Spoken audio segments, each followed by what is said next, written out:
Jayesh Kulkarni, present sir. Serial number 34. मी मी तुमचं नाव? जयेश कुलकर्णी देवा शपथ सांगतो की मी सत्य बोलेल, सत्य तेच बोलेल आणि सत्याशिवाय अन्य काही बोलणार नाही. नमस्कार.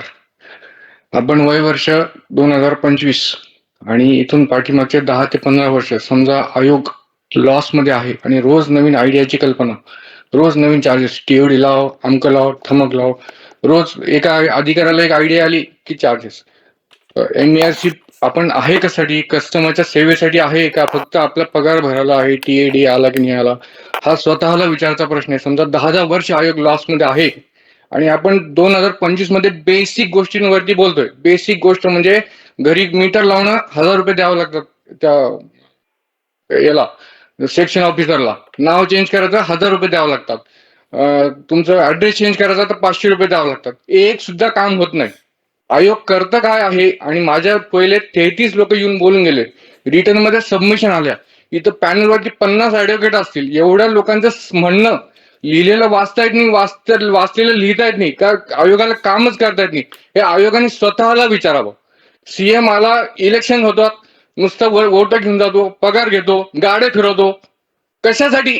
टॅक्स भरलेला कशासाठी? हा बेसिक प्रश्न आयोगाने स्वतःला विचारायला पाहिजे. बिलकुल कोणीही ग्राहक तुमच्याकडे यायला नाही पाहिजे. कुठल्याही स्वरूपाचा माणूस, कुठलाही व्यावसायिक, इलेक्ट्रिकल इंजिनियर असो, सोलर व्यावसायिक असो, एक सुद्धा माणूस तुमच्याकडे यायला नाही.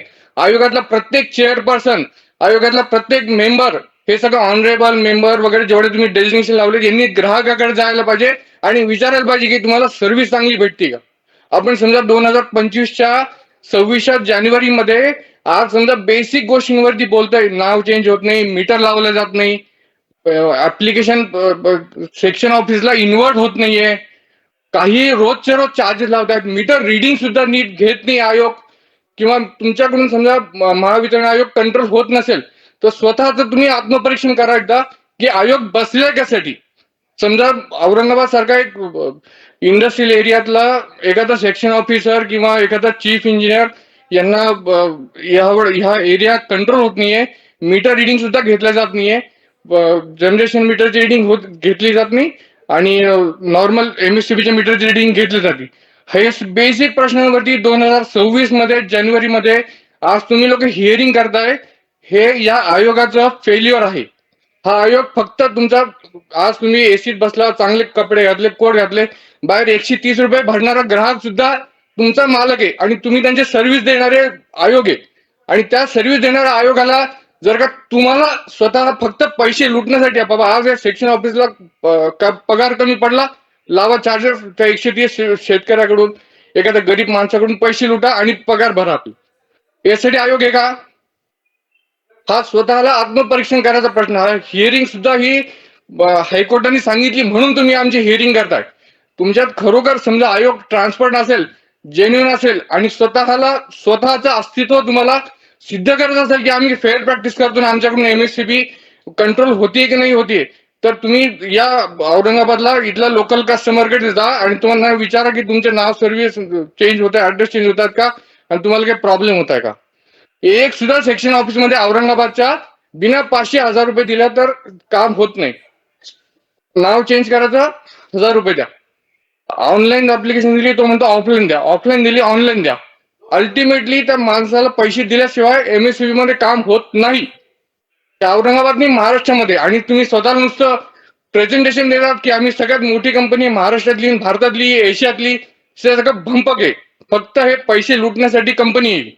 ईस्ट इंडिया कंपनी, हे मर्क, एमईआरसी मर्क, ईस्ट इंडिया कंपनी, याच्यात काही फरक नाही. फक्त टॅक्स मध्ये पैसे घ्यायचे, पगार खायचे आणि घरी बसायचे. सकाळी आले 10 वाजता, चहा घेतला, दुपारी लंच केला, संध्याकाळी घरी.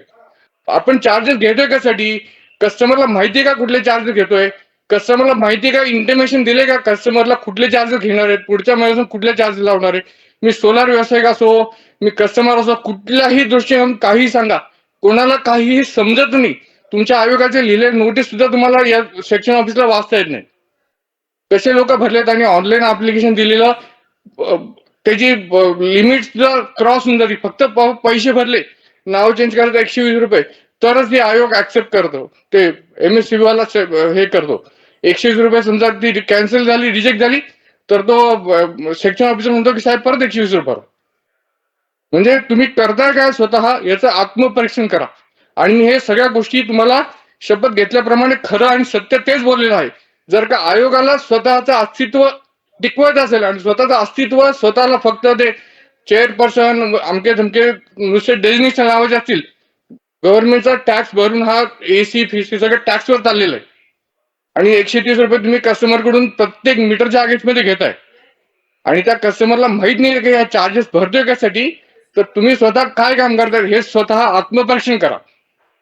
थँक्यू. इथे माझ्या समोर जेवढे लोक आलेत ना, माझ्या याच्या पहिले हे 10 वर्षापासून चालले, 10 वर्ष आयोग समजा लॉस मध्ये आहे, तर याच्यापेक्षा जास्त फेल्युअर तुमचं कोणाचंही, म्हणजे तुमच्या जागेवरती तुम्ही आज होते, पहिले कोणतरी आहे, नवीन कोणतरी येतील, पण आयोगाकडची पॉलिसी एक सुद्धा नावाची पॉलिसी नाही. तुम्हाला प्रत्येक गोष्ट हायकोर्टात त्या वकिलांनी सांगितलं, हायकोर्टाची 10 ऑर्डर तुम्ही म्हणता आमच्याकडे आले आहेत, ऍक्शनच घेत नाही. तुमच्याकडून समजा बोर्ड कंट्रोल होत नसेल तर MERC बंद करून टाका. ओके, धन्यवाद. अमोल रोडे. Not present.